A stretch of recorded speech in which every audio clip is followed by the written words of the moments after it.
Agrigento domani sabato 2 e poi domenica 3 dicembre i soci del Lions Club Agrigento Host, presieduto da Antonio Calamita, allestiranno un proprio stand al centro commerciale Città dei Templi a Villa Seta.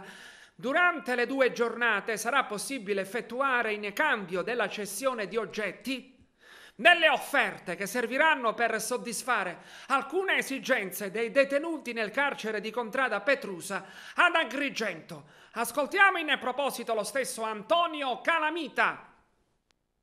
Abbiamo voluto quest'anno occuparci, interessarci di persone che hanno nella loro vita sicuramente sbagliato, ma non per questo debbono essere lasciati in condizioni di vivibilità pessime. Sappiamo quali sono le condizioni del carcere Petrusa, nonostante sia un carcere nuovo in fin dei conti. Eppure sappiamo che i detenuti soffrono per tantissime privazioni. Allora noi vogliamo occuparci delle privazioni, quelle più semplici, quelle elementari, dei bisogni essenziali per un uomo per riacquisire la propria dignità, e quindi delle persone più povere in particolare che si trovano al Petrusa.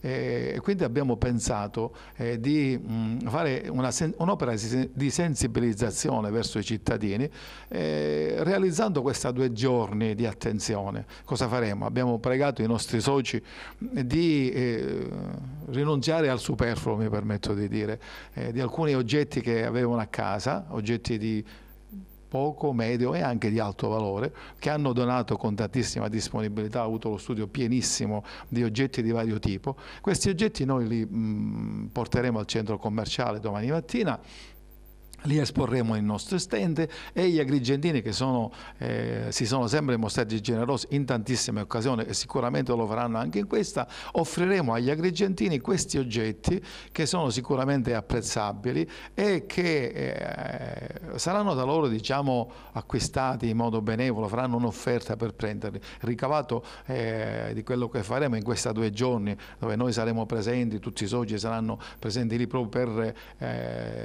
vendere o per offrire alle persone questi oggetti, con il ricavato noi compreremo cosa? Oggetti essenziali, si parla di indumenti di biancheria intima, si parla di attrezzature le più elementari che servono a questi detenuti. Quindi invito tutti quanti a essere presenti domani e dopodomani, sabato e domenica, al centro commerciale.